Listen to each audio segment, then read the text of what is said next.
Assalamualaikum warahmatullahi taala wabarakatuh. Saya Muhammad Nur Azam bin Hisham daripada kumpulan 1 berserta dengan ahli kumpulan saya iaitu Fikri Mustaqim dan Izraf akan mengupas sedikit sebanyak tentang masalah gejala sosial yang berlaku serta langkah-langkah untuk mengatasinya yang terdapat di negara kita. Jadinya tuan-tuan dan puan-puan, apakah gejala sosial ini? Gejala sosial ini adalah satu perkara yang terjadi di antara kalangan masyarakat kita, sama ada golongan tua ataupun muda. Jadi tanpa berlengah lagi, saya meneruskan kepada agenda utama saya, iaitu yang pertama, isu pertama ialah pengaruh media sosial. Pengaruh media sosial banyak impaknya, dan terutamanya iaitu handphone ataupun komputer itu. Banyak perkara lara yang terdapat di dalam gadget tersebut, iaitu seperti gosip ataupun perkara-perkara yang mendedahkan aurat. Dan gosip ini adalah satu antara fitnah, iaitu la yadkhul jannah namamun, tidak masuk syurga orang yang menabur fitnah. Riwayat Bukhari dan Muslim. Dan terdapat juga daripada media sosial ini adalah trend-trend yang melanggar syarak. Jadi tanpa menyerahkan masa lagi, saya menyerahkan poin seterusnya kepada saudara Fikri. Bismillahirrahmanirrahim. Assalamualaikum warahmatullahi wabarakatuh. Nama saya Muhammad Nur Fikri bin Jumaat dari Diploma Pendidikan Islam. Hari ini saya akan menetapkan tajuk berkenaan pengaruh rakan sebaya di bawah subjek Akhlak Islamiah.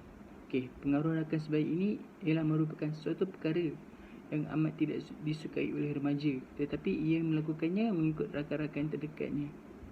Pengaruh rakan sebaya ini juga boleh dibagikan kepada dua, iaitu yang negatif dan juga yang positif. Yang positif pula sangat baik dilakukan ini kerana mereka akan mengikut kawan-kawan terdekat mereka untuk ke masjid contohnya, ataupun bergaul bebas dengan alim ulama. Yang negatif pula adalah seperti merokok dan juga bersosial bebas. Hal ini amat tidak digalakkan kerana bersosial bebas tanpa had dan juga batas agama amatlah tidak baik jika dilakukan dalam kalangan remaja. Sekian dari saya, Muhammad Fikri bin Jumaat, berkaitan pergaulan bebas. Faktor berlakunya pergaulan bebas adalah yang pertama, diri sendiri. Perasaan ingin mencuba di samping nafsu yang tidak terkawal boleh mendorong seseorang melakukan seks bebas tanpa memikirkan kesan buruk perbuatan tersebut. Yang kedua, rakan sebaya. Ada di antara remaja sekarang terpaksa meniru perilaku temannya hanya supaya dia diterima oleh kelompok tersebut. Dan pelbagai desakan yang diterima dari rakan sebaya maupun teman lelaki atau wanita menyebabkan seseorang melakukan seks bebas. Yang ketiga, mereka melihat dengan mata mereka sendiri bahawa masyarakat sekeliling berkelakuan tidak sopan, namun tiada sebarang tindakan diambil sama ada menegur atau memberi nasihat. Dan situasi ini mendorong seseorang melakukan apa sahaja sekalipun di halayak ramai kerana tidak siapa pun yang akan ambil peduli. Dan yang keempat, media massa. Media massa hari ini memberi ruang yang terlalu luas kepada unsur-unsur maksiat dengan mencetuskan dorongan dan contoh negatif yang boleh meruntuhkan peribadi masyarakat. Cara mengatasi pergaulan bebas adalah yang pertama, menjadikan Rasulullah SAW sebagai model yang patut dicontohi. Contohnya, melakukan amalan-amalan sunnah Rasulullah SAW. Yang kedua, peranan ibu bapa dengan menunjukkan contoh yang baik kepada anak-anak. Dan yang ketiga, melaksanakan perintah amar ma'ruf nahi munkar, iaitu melakukan perkara-perkara yang baik dan mencegah perkara-perkara yang keji. Yang terakhir, solat. Kerana solat adalah pendinding bagi seorang Muslim. Dan firman Allah dalam surah Al-Ankabut ayat 45. Inna solata tanha 'anil fahsya'i wal munkar wa la dzikrullahi akbar wallahu ya'lamu ma tasna'un. Mafhumnya, sesungguhnya solat itu mencegah dari yakni perbuatan-perbuatan keji dan munkar. Assalamualaikum warahmatullahi wabarakatuh. Nama saya Ahmad Mustaqim bin Muhammad Zahid. Nombor matrik saya KID 2108049190. Jadi saya ingin memberikan kesimpulan terhadap kes pembuangan bayi di Malaysia.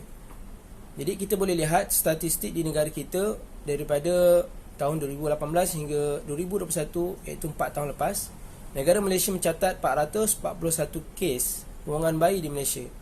Ini amatlah membimbangkan di negara kita. Walaupun aman, sentosa, harmoni, tetapi kes ini masih berleluasa di masyarakat kita.